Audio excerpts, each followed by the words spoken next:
হযরত ইব্রাহিম আলাইহিস সালাতু ওয়াস সালাম কত বড় আনুগত্য। ছেলেটা ডাক দিছে, আব্বা জান আপনি তো আমাকে কুরবানি করবেন। বাবা কুরবানি তো করে দিবেন, আমাকে জবাই করবেন, ছুরিটা সুন্দর করে ধার করেন আব্বা জান, যাতে আমার গলার মধ্যে চালাইলে আমার কষ্ট না হয়, দ্রুত গতিতে আপনি আমাকে জবাই দিতে পারেন, খোদার হুকুম মান্য করতে যাতে আপনার দেরি না হয়। ঠিক তখনই ইসমাইল আলাইহিস সালাম ডাক দিয়ে বলেন, আব্বা জান আপনি আমার হাত পা গুলি শক্ত করে আব্বা বেঁধে নিবেন, যাতে আমি ছটফট না করি। বলেন তো একজন সন্তানকে, সন্তান যখন বাবাকে এই কথাগুলি বলে তখন বাবার হৃদয়ের মধ্যে কেমন ব্যথা হতে পারে। ইসমাইল ডাকতে বলতেছে, আব্বা জান আপনার চোখ আমার চোখ ভালো করে বেঁধে দিবেন, আমার চোখটাও বাঁধবেন, আমার জামাটা খুলে নিবেন, এই জামাটা খুলে নিয়ে আমার আম্মা জানের হাতে দিবেন, আর আম্মা জানকে দোয়া করতে বলবেন। এই জামাটা দেখে দেখে যেন আম্মা জান আমার জন্য দোয়া করে। চিন্তা করেন তো, একজন সন্তান বাবাকে যখন এই কথা বলতেছিল তখন বাবার অন্তরে কেমন ব্যথা লাগতে পারে। আব্বা জান আপনি দয়া করে আপনার চোখ মুখ গুলি বেঁধে নেন, আপনার চোখটা আপনি বেঁধে নেন, এই জন্যই চোখ আপনি বেঁধে নিবেন। আব্বা গো আমার চেহারার দিকে তাকাইলে আপনার মায়া লাগতে পারে, আর একবার যদি সন্তানের প্রতি মায়া হয় খোদার হুকুম আপনার অমান্য হয়ে যাবে। কোরআন বলতেছে, ইয়া আইয়ুহাল্লাযীনা আমানু লা তুলহিকুম আমওয়ালুকুম ওয়ালা আওলাদুকুম আন যিকরিল্লাহ।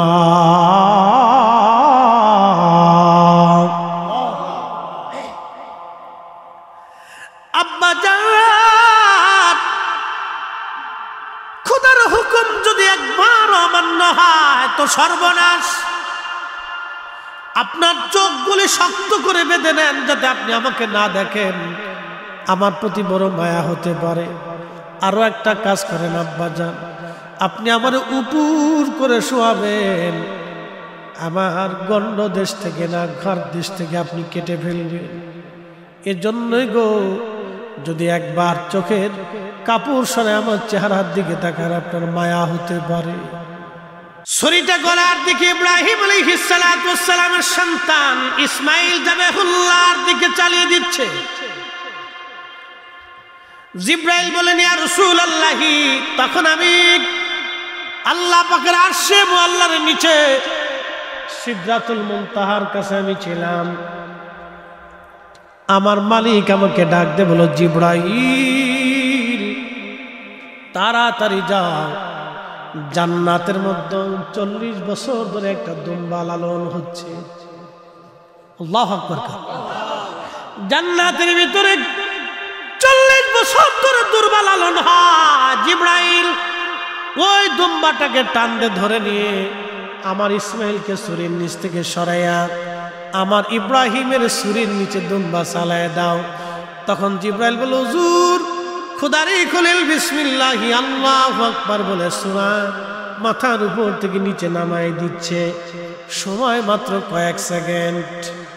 জিব্রাইল বলতেছে, হুজুর সিদরাতুল মুনতাহা থেকে জান্নাতে যায় দুম্বাটা নিয়ে মিনা প্রান্তরে খুদার খলিলের চোখ বাঁধা ইসমাইল আলাইহিস সালামকে টান দিয়ে সরাইয়া দুম্বা কারা ছুরির নিচে আমি চালাই দিলাম। ইয়া নবী আল্লাহ, এই সময় আমার খুব পেরেশানি বোধ হয়েছিল, এত দূরতে কর্ম সারতে হয়েছিল আমাকে। যখন দুম্বা কুরবানি হয়ে গেল আল্লাহর খলিল ভাবতেছে বুঝি ইসমাইল কুরবানি হয়ে গেছে। চোখ খুলে দেখতেছে ছুরির নিচে কুরবানি জবে হয়, আর পাশে জিব্রাইল আর ইসমাইল আলাইহিস সালাম দুইজন দাঁড়ায় দাঁড়ায় মুস্কি মুস্কি হাসে। চিৎকার করে জোরে বলেন আল্লাহু আকবার। উপস্থিতি, খুবই মনোযোগ দিয়ে শুনে যাবেন কথাগুলি। যদিও আমার কথা শক্ত মনে হবে, কিন্তু আখিরাতের জন্য জরুরি। আমরা কেন ভুল করব, কেন আমরা অন্যায়ের পথে চলে যাব? হযরত ইব্রাহিম খলিলুল্লাহর কথাগুলি বলছিলাম। আসেন, ইব্রাহিম আলাইহিস সালাম সেই দিন ছিলেন একা, আর নমরুদ ছিল বিরাট বড়। তাম পৃথিবীর বাদশা ছিল সেই। সারা পৃথিবীর বাদশার সঙ্গে আল্লাহর খলিল একা লড়াই করেছিলেন। একবার জোরে বলা যাবে কি মারহাবা? আল্লাহু আকবার। না, জোরে বলেন আল্লাহু আকবার। আর জোরে। আমরা তার মিল্লাতের সন্তান, কথা কোন ঠিক কি না? মিথ্যার কাছে মাথা নত করা যাবে? অন্যের কাছে মাথা নত করা যাবে? আমরা তার মিল্লাতের সন্তান, তিনি একা ছিলেন। বিরাট বড় বাদশা নমরুদ, সারা পৃথিবীর বাদশা, তিনি একা। ইব্রাহিম আলাইহিস সালাম ও দেশের সবচেয়ে বড় মূর্তি আল্লাহর খলিল তিনি কোরাল দিয়ে ভেঙে ফেললেন। পাশের দুইটা মূর্তির সঙ্গে কোরাল ঝুলায় রাখলেন। লোকেরা আসলো মেলার থেকে, এসে দেখতেছে আমাদের মন্দির ভাঙ্গা। কে ভাঙলো রে? বলতেছে ইব্রাহিম ছাড়া আর কেউ না, সে তো মন্দিরে যায় না, পূজা অর্চনা করে না।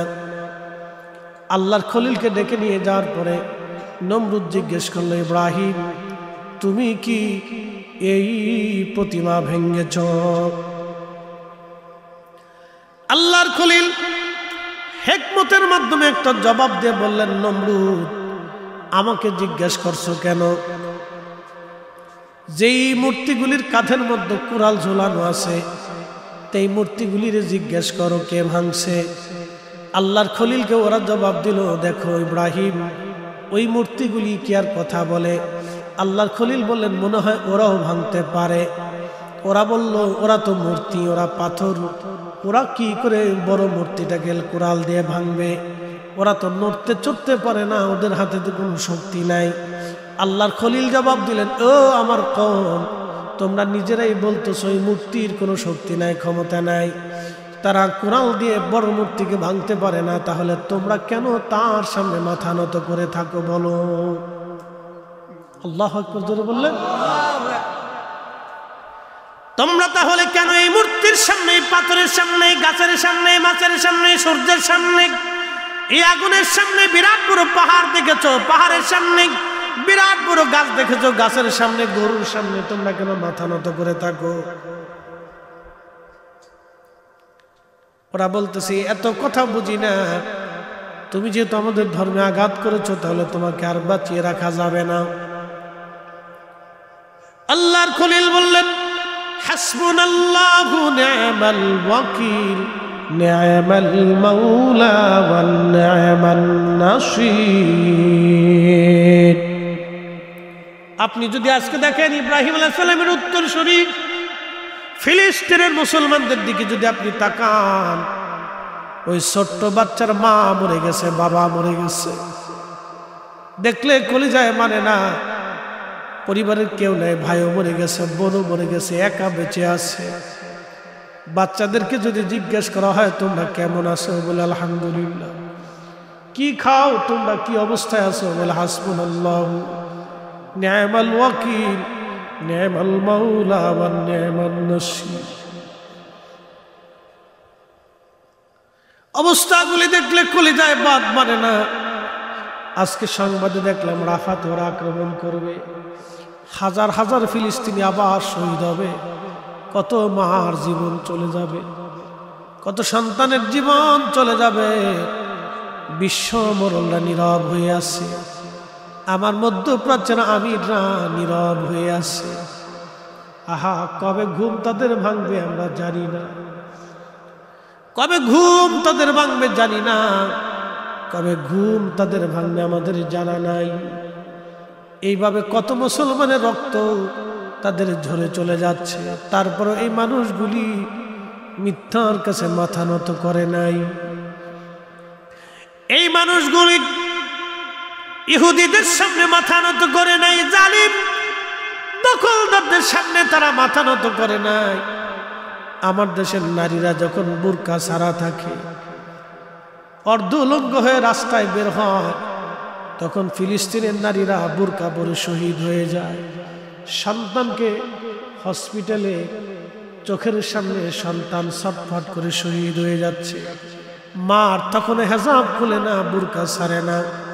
আমার ফিলিস্তিনের নারীরা বুরকা ছাড়ে না, হেজাব খুলে না।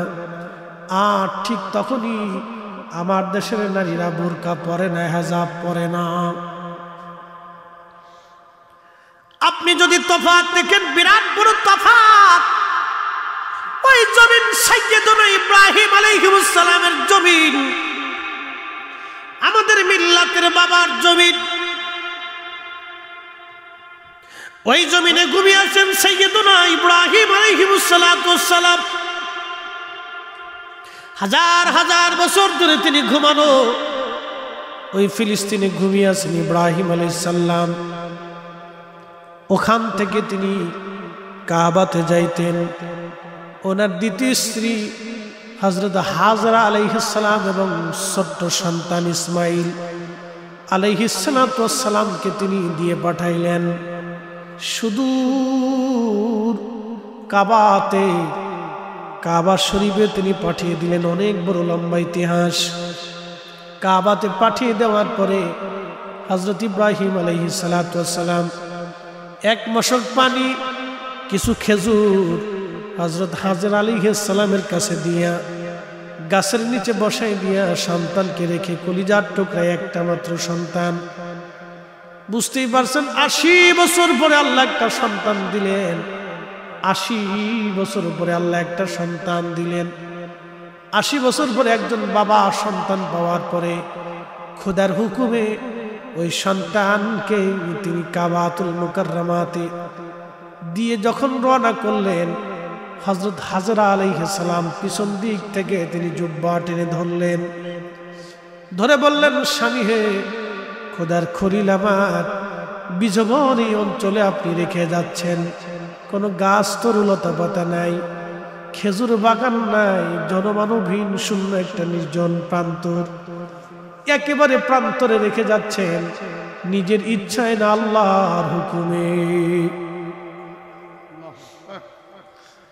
কল্পনা করেন তো, একজন বিবির জন্য সময়টা কত বড় কঠিন, আর একজন স্বামীর জন্য এই সময়টা কত কঠিন।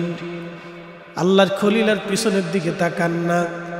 হাজরা আলাইহিস সালাম জুব্বা টেনে ধরে বললেন, আল্লাহর খলিল, একটু দয়া করে বলে যান, আপনার নিজের ইচ্ছায় না আল্লাহর হুকুমে রেখে যাচ্ছে।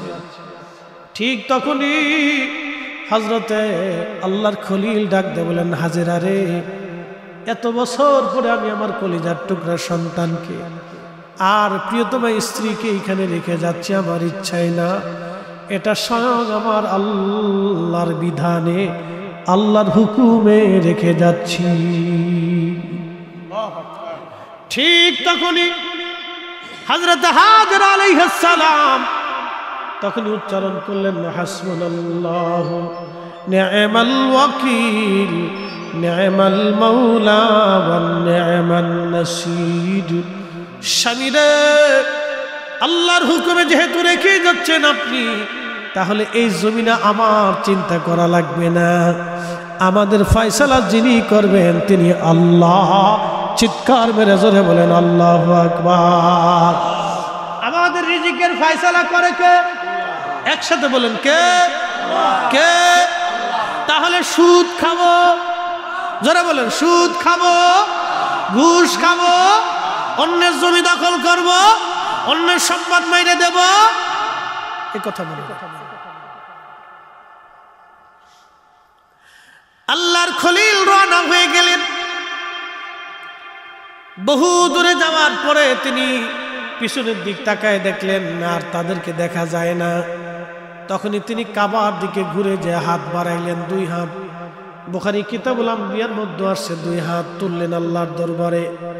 আল্লাহর খলিল 2 হাত তুলে আল্লাহর দরবারে দোয়া শুরু করলেন। খোদার খলিল 2 হাত বাড়াই দিলেন কাবার দিকে ঘুরে, এইভাবে আল্লাহ তোমার হুকুমে আমার সন্তান আমার বংশধরকে এখানে রেখে যাচ্ছি আল্লাহ, তুমি জমিনটা আবাদ করে দাও, তাদের জন্য তুমি উত্তম রিজিকের ফয়সালা করে দাও, আর তাদের জন্য উত্তম আহারের পানীয়র ব্যবস্থা তুমি করে দাও। অনেক বড় লম্বা ইতিহাস। ওই যে সাফা মারওয়া, ইন্নাস সাফা ওয়াল মারওয়াতা মিন শাআইরিল্লাহ, এই সাফা মারওয়া পাহাড় আল্লাহ নিদর্শন। এই পাহাড় আল্লাহ তৈরি করলেন, এই যেখানে বসায় রাখলেন গাছ, এই গাছের নিচে হযরতে হাজর আলাইহিস সালাম সন্তানকে রেখে, পানি নাই, পানি শেষ হয়ে গেল, পানি খুঁজতে লাগলেন তিনি। একবার সাফওয়ায় দৌড়ায়, আবার মারওয়াতে দৌড়ায়, একবার সাফওয়া যা আবার মারওয়া যায়। এই জন্য হজ অথবা উমরাতে গেলে সাফা মারওয়া দৌড়াদৌড়ি করা লাগে। এটা আল্লাহ ওয়াজিব করে দিয়েছেন, আল্লাহ পাক আমাদের জন্য বাধ্যতামূলক করে দিয়ে দিলেন। এমন সময় জিবরাইল আলাইহিস সালাতু ওয়াস সালাম হযরত ইসমাঈল আলাইহিস সালামের পায়ের কাছে যাইয়া, আমার মালিক আমার আল্লাহ হুকুমে জিবরাইল আলাইহিস সালাম পা দিয়ে আঘাত করলেন। পা দিয়ে আঘাত করার সঙ্গে সঙ্গে জমিন ফেটে ফেটে পানি বের হতে লাগলো। হাজেরা দৌড়ে এসে দেখতেছে ইসমাইলের পায়ের কাছ থেকে পানির ফোয়ারা বের হয়ে আসে। ইসমাইল আলাইহিস সালামকে সরাইয়া তিনি এই পানিটা চারপাশে বের দিতে লাগলেন।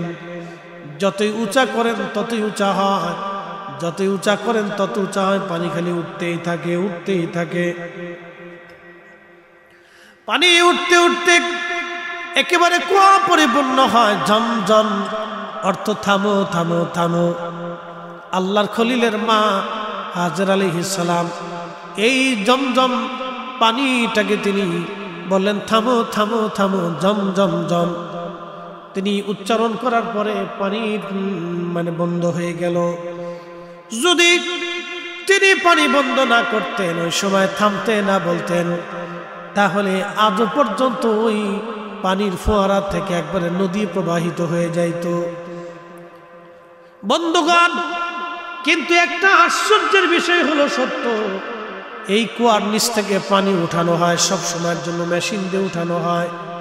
একটু লিয়ারও নিচেও যায় না, উপরেও আসে না, একই রকম থাকে। আমাদের দেশের পানিগুলি, টিউবওয়েলের পানিগুলি দেখবেন আপনি লিয়ার নিচে চলে যায়। এই যে প্রচন্ড গরমে লিয়ার নিচে চলে গেছে, 10 হাত পানি নিচে চলে গেছে। আবার বর্ষাকালে পানি আবার উপরের দিকে উঠে আসবে। কিন্তু জমজমের পানি নিচেও যায় না, উপরেও আসে না। হাজার হাজার কোটি কোটি টন আর মন পানি উঠানো হয়, একটা সেকেন্ডের জন্য পানি কমে না। চিৎকার মেরে জোরে বলেন আল্লাহু আকবার। এই পানি আর শিফাউল লিন্নাস, মানুষের জন্য শেফা। এই পানি যারা পান করবে তাদের জন্য শেফা। এই পানি বসে পান করা জায়েজ না, এই পানি দাঁড়ায় পান করতে হয়। কেবলামুখী হয়ে বিসমিল্লাহর সাথে এই পানি দাঁড়ায় পান করবেন। জমজমের পানি যতই দাঁড়ায় পান করেন, লিভারে কিডনিতে সমস্যা হবে না। কিন্তু এই নরমাল পানি দাঁড়ায় পান করলে লিভার কিডনির সমস্যা হতে পারে। একটু বুঝে তারপরে যাবে।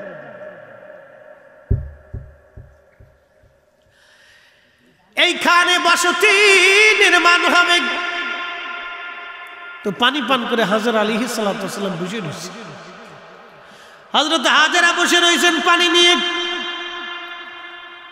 ইয়ামান থেকে জুরহাম কওমের মানুষ, তিনারা এই রাস্তা দিয়ে যাওয়ার সময় লক্ষ্য করলেন আকাশে পাখি উড়ে।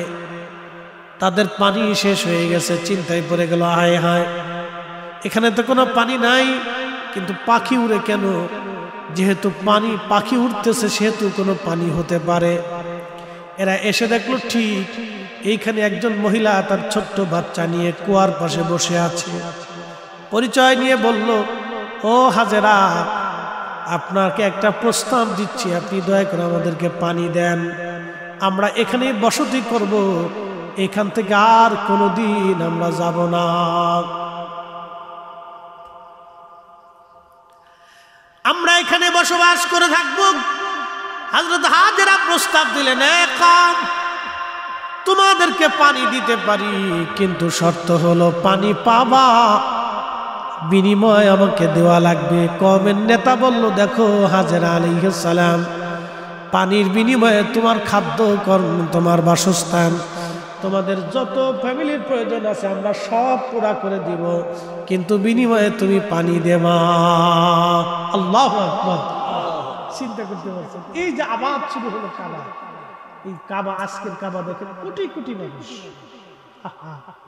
কত খাবার এখানে, কত ফল ফ্রুট, কত নামি দামি জিনিস। পৃথিবীর হায়ার এডুকেটেড পারসন, জ্ঞানী বিজ্ঞানী, রাজা বাচ্চারা কত যুগ যুগ ধরে এই কাবার সামনে যায় মাথা নত করলো, কথা কন না ঠিক কিনা? এইখানে যায় ধন্না ধন্য ক্ষমার আশা। কত পাপী, কত ওলি, কত আবদাল, কত কুতুব, কত গাউস, কত মুজাদ্দিদ, পৃথিবীর সেরা সেরা বড় বড় উলামাগণ এই কাবা শরীফে এইখানে এসে মাথা নত করে আল্লাহর দরবারে ক্ষমা ভিক্ষা চাইতে লাগে। এই জমজমের পানির আশায় কত মানুষ দৌড়াইল। হযরত হাজর আলাইহিস সালাতু ওয়াস সালাম এখানে বসতি গাড়লেন। বসতি করার পরে এখানে তিনি বসতি করলেন। বসতি করার পরে মানুষ জনমানব হয়ে গেল। এখানে বহুদিন পরে আমার হযরত ইব্রাহিম আলাইহিস সালামকে বলেন, ইব্রাহিম তুমি তোমার প্রিয় বস্তু কুরবানি করো। খোদার খলিল ইসমাইলকে ছাড়া আর কোনো প্রিয় বস্তু তিনি পেলেন না। সুদূর ফিলিস্তিন থেকে, ওই যে বলছি ফিলিস্তিন, সুদূর ফিলিস্তিন থেকে রওনা দিয়ে বর্তমান কাবা, এখানে আসার পরে ইব্রাহিম আলাইহিস সালাম আসলেন। এসে দেখলেন বিরাট বড় জনমানব এলাকা হয়ে গেছে, আবাদি এলাকা হয়ে গেছে। হযরত ইসমাইল আলাইহিস সালাম পরিণত বয়সে উপনীত হয়েছেন, যৌবনে পদার্পণ করেছেন, তিনি বুঝতে শিখেছেন।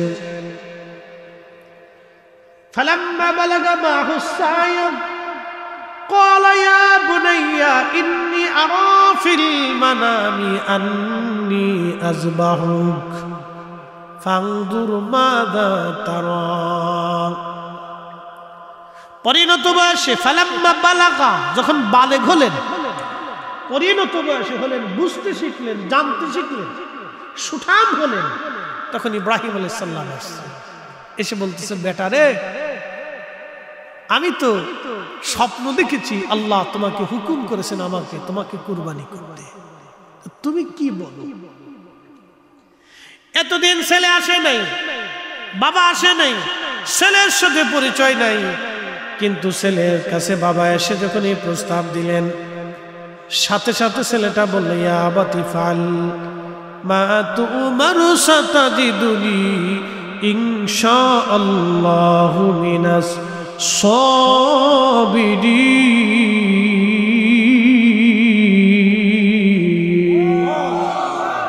সবরকারীদের মধ্যে আপনি আমারে পাবেন। তখন হাজেরাকে বললেন, বিবি আমার সন্তানটাকে দিয়ে দেন। হাজেরা সন্তানকে সুন্দর করে গোসল টোসল করাইয়া, পাক সাফ করাইয়া বাবার সাথে দিয়ে দিলেন।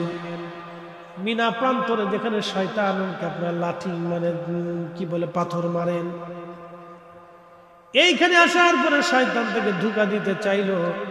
আল্লাহর খলিল এবং হযরত ইসমাইল পাথর নিক্ষেপ করলেন শয়তানকে। শয়তান ধসে গেল। মিনাতে নিয়ে গেলেন হযরত ইসমাইল আলাইহিস সালামকে।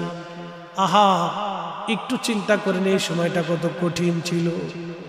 যখন মিনা প্রান্তরে নিয়ে গেলেন, একজন সন্তান বাবার প্রতি কতটা আনুগত্যশীল হলে, আল্লাহর প্রতি নিজেকে সুপর্দ করলে, হযরত ইসমাইল আলাইহিস সালাম কুরবানির সামনে নিয়ে যাওয়া হলো। কেউ নাই, পৃথিবীর দুইজন মানুষ তখন, হ্যাঁ, ইব্রাহিম এবং ইসমাইল আলাইহিস সালাম, একজন বাবার একজন সন্তান। 80 বছর পরে একটা সন্তান আল্লাহ দিয়েছে। তারপরে ওই সন্তানটাকে কুরবানি করার জন্য আল্লাহ হুকুম দিলেন। আমার দেশে মানুষ গরু কুরবানি দেয়, ফ্রিজ কিনে নিয়ে আসে গোশত ভাগ করে আলাদা থুয়ে দেওয়ার জন্য। রেখে দেওয়ার জন্য গরিব মানুষের দিতে চায় না। যারা গরিব মানুষের গোশত না দিয়ে ফ্রিজিং কইরা মনের পর মন টনের পর টন গোশত রেখে দাও, হাকিকতে কুরবানি আদায় হয় না। কারণ এটা তুমি নিজের জন্য করেছো, গরিবের জন্য করো নাই। কি কথা কন না কেন? হাকিকতে গেল না। হযরত ইব্রাহিম আলাইহিস সালাতু ওয়াস সালাম কত বড় আনুগত্য। ছেলেটা ডাক দিছে, আব্বা জান আপনি তো আমাকে কুরবানি করবেন। বাবা কুরবানি তো করে দিবেন, আমাকে জবাই করবেন। ছুরিটা সুন্দর করে ধার করেন আব্বা জান, যাতে আমার গলার মধ্যে চালাইলে আমার কষ্ট না হয়। দ্রুত গতিতে আপনি আমাকে জবাই দিতে পারেন। খোদার হুকুম মান্য করতে যাতে আপনার দেরি না হয়। ঠিক তখনই ইসমাইল আলাইহিস সালাম ডাক দিয়ে বলেন, আব্বা জান আপনি আমার হাত পা গুলি শক্ত করে আব্বা বেঁধে নিবেন, যাতে আমি ছটফট না করি। বলেন তো একজন সন্তানকে, সন্তান যখন বাবাকে এই কথাগুলি বলে তখন বাবার হৃদয়ের মধ্যে কেমন ব্যথা হতে পারে। কিন্তু খোদার হুকুমে ইব্রাহিম আলাইহিস সালাম অটল। আমরা আল্লাহর খলিলের সন্তান, মিল্লাতের বাবা তিনি, আমরা তার রূহানি সন্তান। বাবা যেমন আল্লাহর হুকুমের কাছে মাথা নত করে একবারে অটল ছিলেন, আমাদেরকে ওই রকম অটল থাকতে হবে, মাথা নত করা যাবে না। আল্লাহর হুকুমেই মাথা নত করতে হবে, মিথ্যার কাছে মাথা নত করা যাবে না। ঠিক কিনা? প্রিয় উপস্থিতি, খুব মনোযোগ দেন। হযরত ইব্রাহিম আলাইহিস সালাম ডাক দিয়ে বলতেছে, ইসমাইল ডাক দিয়ে বলতেছে, আব্বা জান আপনার চোখ আমার চোখ ভালো করে বেঁধে দিবেন, আমার চোখটাও বাঁধবেন, আমার জামাটা খুলে নিবেন। এই জামাটা খুলে নিয়ে আমার আম্মা জানের হাতে দিবেন, আর আম্মা জানকে দোয়া করতে বলবেন। এই জামাটা দেখে দেখে যেন আম্মা জান আমার জন্য দোয়া করে। চিন্তা করেন তো, একজন সন্তান বাবাকে যখন এই কথা বলতেছিল তখন বাবার অন্তরে কেমন ব্যথা লাগতে পারে। আব্বা জান আপনি দয়া করে আপনার চোখ মুখ গুলি বেঁধে নেন, আপনার চোখটা আপনি বেঁধে নেন। এই জন্যই চোখ আপনি বেঁধে নিবেন। আব্বা গো, আমার চেহারার দিকে তাকাইলে আপনার মায়া লাগতে পারে। আর একবার যদি সন্তানের প্রতি মায়া হয়, খোদার হুকুম আপনার অমান্য হয়ে যাবে। কোরআন বলতেছি, ইয়া আইয়ুহাল্লাযীনা আমানু লা তুলহিকুম আমওয়ালুকুম ওয়ালা আওলাদুকুম আন যিকরিল্লাহ।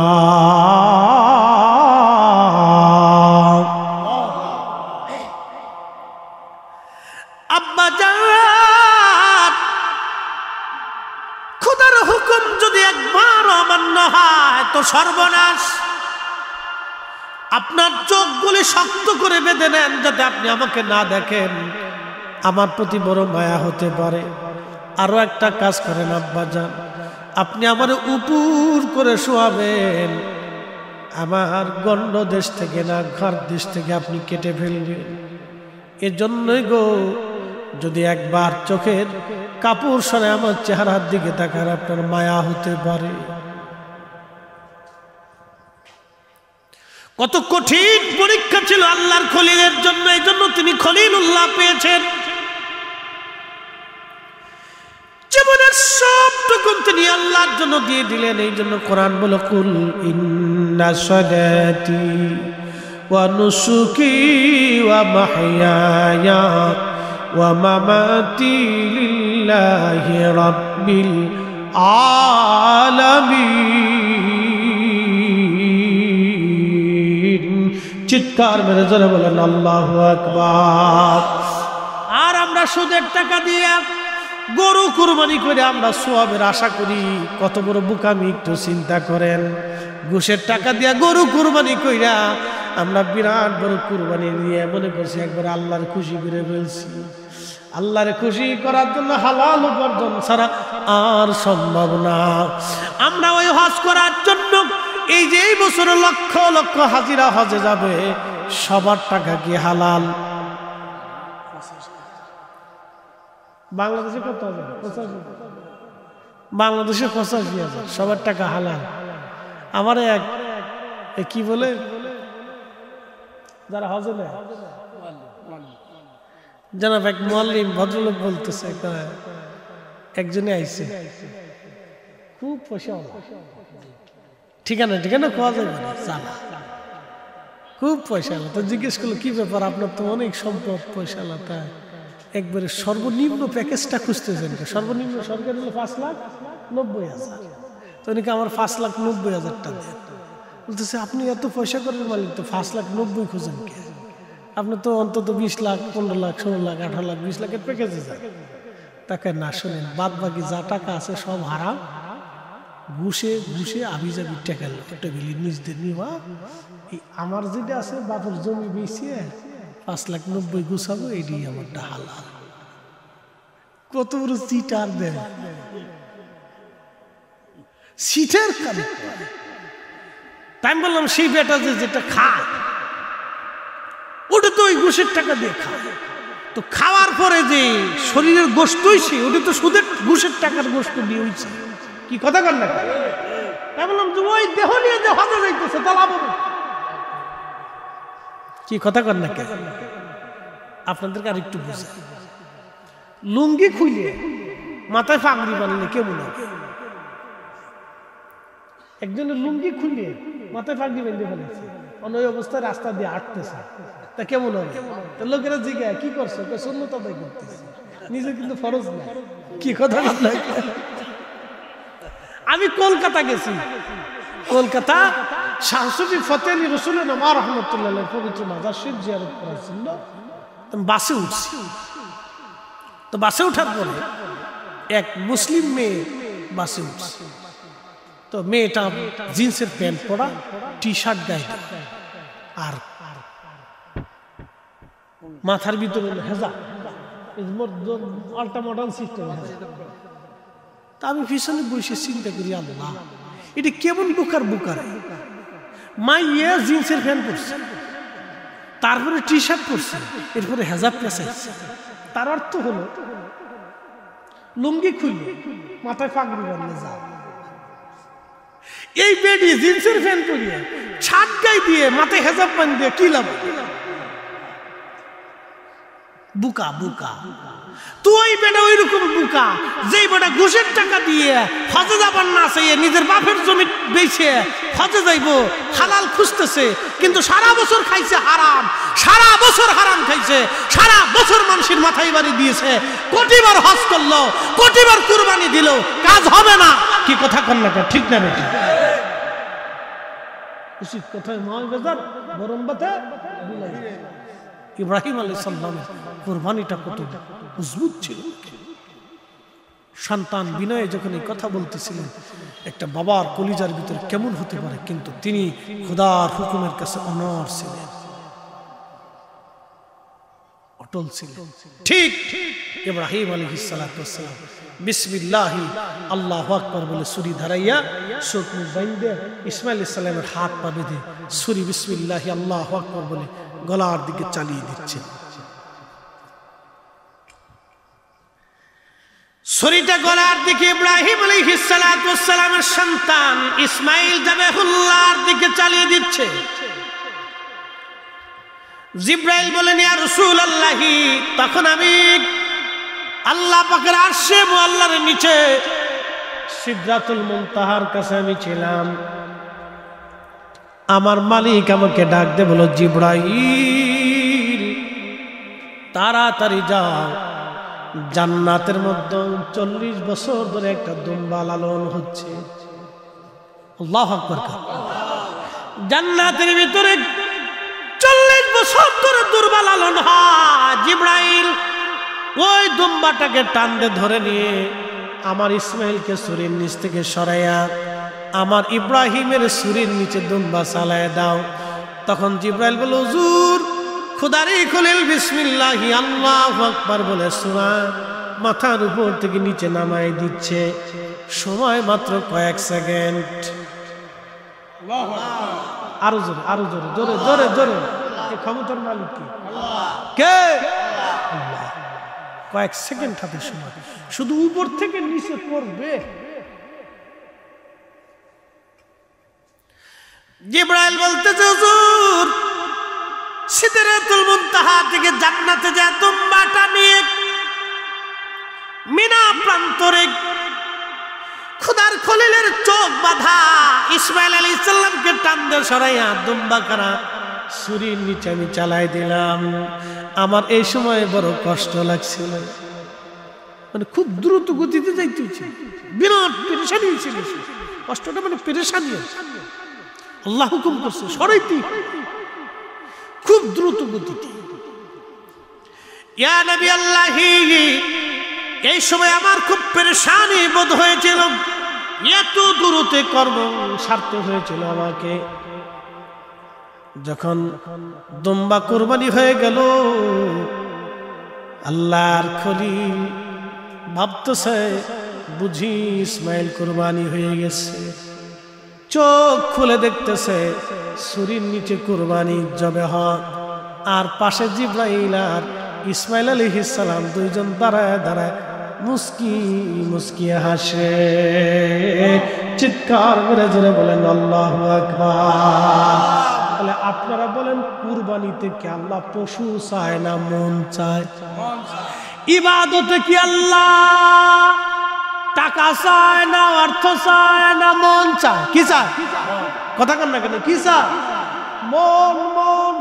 এই জন্য নামাজে দাঁড়িয়ে গেছেন আলহামদুলিল্লাহ রাব্বিল আলামিন আর রহমানির রহিম মালিক ইয়াউমিদ্দিন। আর ওদিক থেকে নিজে চিন্তা করলেন, জুতা জোড়া একবারে বিছানার কাতারে রেখেছিলাম, আপনার কাতারে জুতা আছে না গেছে, চিন্তা চলে গেছে জুতার ভিতরে, নামাজ শেষ। কথা কথা কেন? ইবাদতে আল্লাহ কি চায়? ইব্রাহিম আলাইহিস সালামের ভালোবাসা চায়। আমার রাসূলের কদম মুবারকে অর্থ দিয়ে, বিদ্যুৎ দিয়ে, সম্পদ দিয়ে, সৌন্দর্য দিয়ে, লাহান দিয়ে,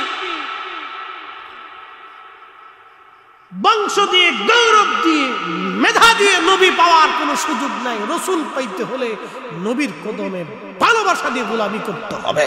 কথা কন না, ঠিক কিনা? হৃদয় দিয়ে, ভালোবাসা দিয়ে গোলামি করতে হবে, তাহলে রাসূল।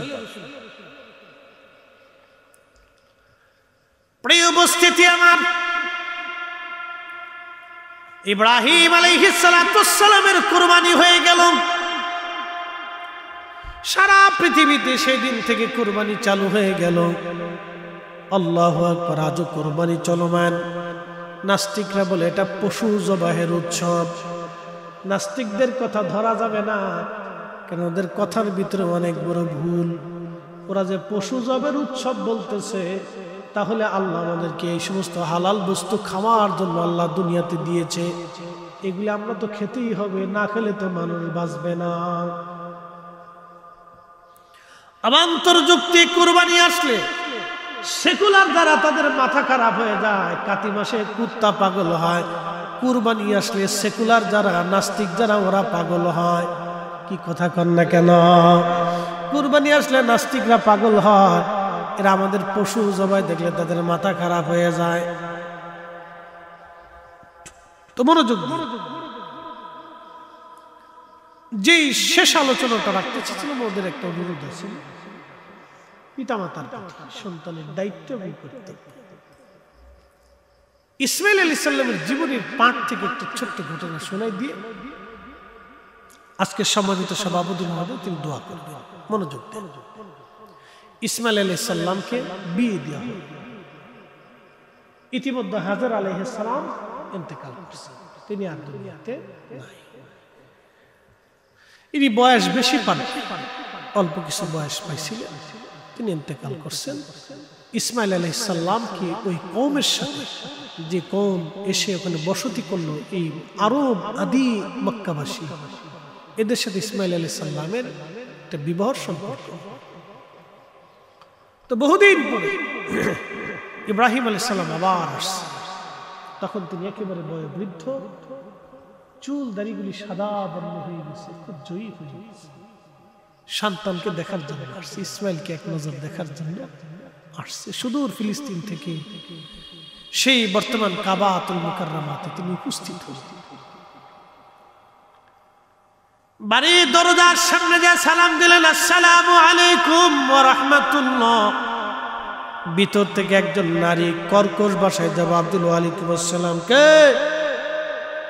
ইব্রাহিম আলাইহিস সালাম বললেন, আমি একজন মুসাফির আসছিলাম। ইসমাইল কি বাড়িতে আছে? নাই। কিছু বেডি মানুষ আছে না? কথা কন না, আছে না? সরাসরি আদবের না, মনে করে বিরাট বড় দুনিয়ার লাটসা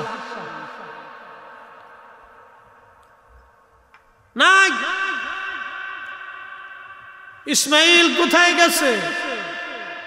বাইরে গেছে কাজের জন্য, আমাদের জন্য উপার্জনের জন্য গেছে, রুটি রুজি করতে গেছে। কেমন আছো? আল্লাহর খলিল চিনতে পারেন, ডাক দিয়ে বলতেছে, তোমরা কেমন আছো? ভালো নাই, সুবিধার না, কর্কশ ভাষা। খোদার খলিল আস্তে করে বলে দিয়ে গেলেন, ইসমাইল যদি বাড়িতে আসে তাহলে বলবা বাড়ির চৌকাঠটা ভালো না, এটা যেন পরিবর্তন করে নেয়। হযরত ইসমাইল আলাইহিস সালাম কয়েকদিন পরে আসলেন, খোদার খলিল চলে গেলেন। কয়েকদিন পরে আবার আসছে। আসার পরে ইসমাইল আলাইহিস সালাম আসলেন। আসার পরে ডাক দিলেন, বিবিরে, মনে হয় বাড়িতে কোনো মেহমান আসছিল, কারণ নবী তো বাবার ঘ্রাণ সুঘ্রাণ নাকে লেগে গেছে। বিবি, গাড়ি ঘরে তো মনে হয় কোনো মেহমান এসে গিয়েছিল। হাসছিল একজন বয়োবৃদ্ধ মানুষ, বলছে, মুসাফির, সুন্দর চেহারার অধিকারী ইব্রাহিম আলাইহিস সালাম আমাদের নবীর মতো সুন্দর ছিল। একবার জোরে বলা যাবে কে মারহাবা? অনেক সুন্দর ছিল। এই জন্য দেখবেন ফিলিস্তিনের অনেক সুন্দর, কিন্তু হ্যাঁ ওরা সুন্দর, ওদের যুবকরা দেখবেন বাচ্চারা খুব সুন্দর, কিউট, খুব সুন্দর সুন্দর বাচ্চা। আল্লাহর খলিল ইব্রাহিম অনেক সুন্দর ছিলেন। বলতেছে, হ্যাঁ একজন বৃদ্ধ আসে, খুব বৃদ্ধ কিন্তু চমৎকার সুন্দর চেহারার অধিকারী। বলতেছে, বিবিরে কি বলছে, তুমি কি বলছো? বলছে তোমার কথা জিজ্ঞেস করে বলছেন বাহিরে গেছে উপার্জনে। আর কি বলছে? বলছে তোমরা কেমন আছো? আমি বলছি ভালো নাই। বসতে দিয়েছিলা? বলে না। খাইতে দিছিলা? বলে না। কি বলে গেছে তোমাকে? উপদেশ কি দিয়ে গেছে বলো? বলছে আপনার ঘরের চৌকাঠ বলে ভালো না, এটা পরিবর্তন করতে বলছে।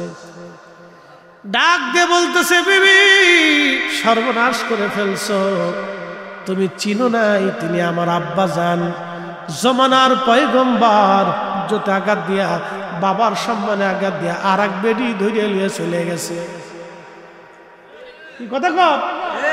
মেয়ে 20 বছর ধরে একটা বাবা তার মেয়েকে পরিশ্রম করে লালন পালন করছে। এই মহিলা আর এক ছেলের সাথে ভাইকে চলে গেছে। বলেন তো, একটা বাবার মান সম্মান বলে কিছু থাকে? ছি ছি ছি ছি। একটা বাবা তখন আত্মহত্যা করতে চায় যে আমার জীবনটাকে শেষ করে দিয়ে চলে গেছে। একটা মা সমাজে মুখ দেখাইতে পারে না, একটা বাবা রাস্তায় চলতে পারে না, লজ্জা শরমে মাথা তার হেট হয়ে যায়। ওই কন্যা সন্তানটা বাবার সম্মানে আঘাত দিয়ে চলে গেলে এক পুরুষের হাত ধরে, আপনি একটু তাকায় যদি পরিসংখ্যান করে দেখবেন যে ছেলেরা মেয়েরা বাবার অনুমতি ছাড়া, মার অনুমতি ছাড়া অন্যের মেয়ে নিয়ে ভেগে ভেগে চলে যায়, অন্যের মেয়েকে বের করে নিয়ে চলে যায়, অন্য মেয়েরা যে ছেলেদের হাত ধরে চলে যায়। 100%-এর ভিতরে 90% সংসার টিকে না, আর টিকলেও বেশি ভালো থাকে না। কয়দিন পরে লাথালাথি, গুতাগুতি, কিলাকিলি, ফাসরাফাসরি, মারামারি, মামলা হামলা, জেল জরিমানা হয়ে যায়। বিচার সালিশের কোনো শেষ নাই, অশান্তি, ওখানে রহমত নাই। আমার দিকে তাকান, ওয়ার শেষ। আল্লাহর খলিল ইব্রাহিম আলাইহিস সালাম বহুদিন পরে আবার আসলেন তিনি।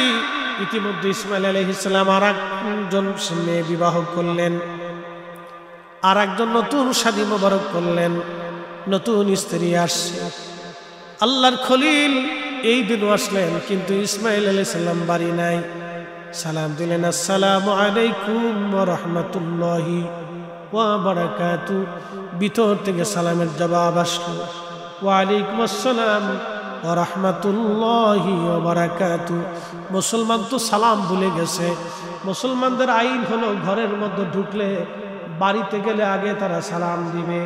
এখন আর সালাম দেয় না, সালামের বিনিময়ে কুক কুক করে। সালাম দিতে হয় আগে। আপনি ফ্যামিলিতে ঢুকেন, সালাম দিবেন। বাচ্চা কাচ্চারা সালাম দিয়ে বের হওয়ার সময় সালাম দিয়ে আসবেন। বাচ্চাদেরকে সালাম শিক্ষা দিবেন। ঘরে ঢুকার সময় সালাম শিক্ষা দিবেন। নিজেরা সালাম দিতে অভ্যস্ত করবেন, সন্তানদেরকে সালাম শিখাবেন, নাতি নাতকুরদেরকে সালাম শিখাবেন।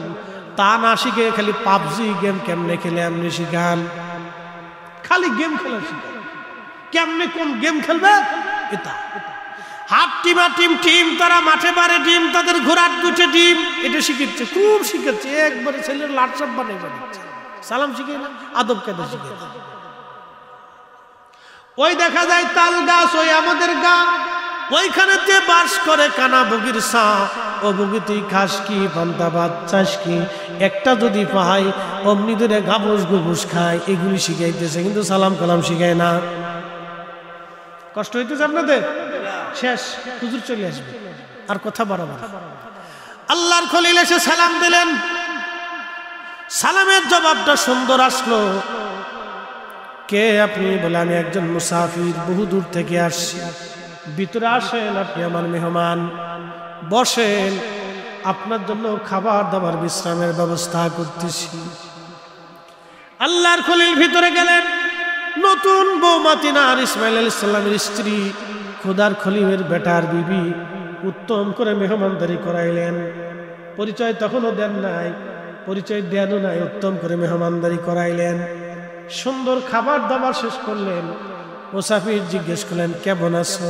বলে আলহামদুলিল্লাহ, আল্লাহ আমাদেরকে যথেষ্ট ভালো রেখেছেন। তোমরা খাও কি? তখন ইসমাইল আলাইহিস সালামের স্ত্রী বললেন, আল্লাহর বান্দা মেহমান, আল্লাহর পক্ষ থেকে আমাদের জন্য গোশত এবং পানীয় আমরা খাই। তখন যদি তিনি বলতেন আমরা গম রম রুটি ফল ফলাদি বেশি খাই, তখন কিন্তু তিনি দোয়াটা কবুল হয়ে যায়। তখন ইব্রাহিম আলাইহিস সালাম হাত বাড়ায় বলেন, রাব্বি, আমার এই পরবর্তী মক্কাবাসীর জন্যে, এই মক্কাবাসীর জন্য আপনি গোশত এবং পানীয়র ব্যবস্থা করবেন। এই জন্য পৃথিবীর কোথাও যদি গোশত না থাকে, কাবাতে গোশত পাওয়া যাবে। একবার জোরে বলা যাবে কি মারহাবা। পশু, উট, দুম্বা, ছাগল, ভেড়া বেশি হয়, গোশত আর পানি জমজম কোনোদিন শেষ হবে না, ও তো সে গোশতও শেষ হবে না। একসাথে বলবেন আল্লাহু আকবার। কখনো গোশত শেষ হবে না, আর রুটি না পেলে গোশত খায় বেঁচে থাকবে। আল্লাহ নবী বলেন, ওই সময় যদি ইসমাইল আলাইহিস সালামের স্ত্রী বলতেন, আমরা আল্লাহ ফল ফুলটি দিয়া, রুটি টুটি দিয়া, জব দিয়া, আল্লাহ আমরা উত্তম দিয়া, গোশত গোশত দিয়া, সব কটার নাম যদি কইতো, তাহলে ইব্রাহিম আলাইহিস সালাম তখনই হাত ভরা সব কটা খাবারের কথা বললে সব খাবারই মক্কায় ভরে যাইতো। আল্লাহু আকবার। তখন ইব্রাহিম আলাইহিস সালাম ফিরে আসার সময় বললেন, ইসমাইল আলাইহিস সালাম যখন আসবে তখন আপনি তারে বলবেন যে তার ঘরের চৌকাঠটা অত্যন্ত মজবুত এবং ভালো, এই চৌকাঠ যেন পরিবর্তন না করে। বহুদিন পরে ইসমাইল আলাইহিস সালাম ফিরে আসলেন, এসে বলতেছে বিবি রে, মন বলতেছে কোনো মেহমান আসছিল আমার বাড়ি, সুঘ্রাণ পাওয়া যায়। বলে হ্যাঁ, একজন সুন্দর মেহমান আসছিলেন, খুব বয়োজ্যেষ্ঠ, সুন্দর চেহারার অধিকারী, চুল দাঁড়িয়ে একেবারে সাদা, সুন্দর চেহারার অধিকারী। তুমি কি করছো? বলে তার মেহমানদারি করছি, উত্তম করে আদর যত্ন করছি, খাইতে দিছি, বিশ্রাম করতে দিয়েছি। তিনি খুব খুশি হয়েছেন এবং আমাদের জন্য দোয়া করে গেছেন। কি দোয়া করছে বিবি? আমাকে জিজ্ঞেস করলো তোমরা খাও কি?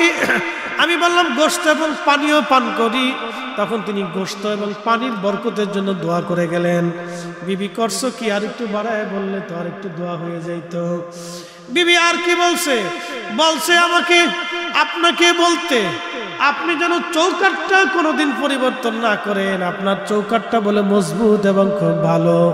ডাক দেখায় বিবি, তিনি আমার আব্বাজান খুদার খলিল ইব্রাহিম আলাইহিস সালাতু ওয়াস সালাম এসেছিলেন। তুমি আদর করছো, সমাদর করছো, খুশি হয়েছেন, দোয়া করে গেছেন। আর তোমাকে কোনোদিনও যাতে তালাক না দেই সেই উপদেশ আমাকে আমার আব্বাজান দিয়ে গেছেন। একবার জোরে বলা যাবে কি মারহাবা। একজন স্ত্রী দেখে বুঝে আমাদেরকে ঘরে আনতে হবে, তাদেরকে সুন্দর উপদেশ নসিহত আমাদেরকে করতে হবে। ইব্রাহিম আলাইহিস সালামের জীবন থেকে আমাদের অনেক কিছু শিখার আছে, অনেক লম্বা বাস। ওনার জীবনী অনেক বড় লম্বা।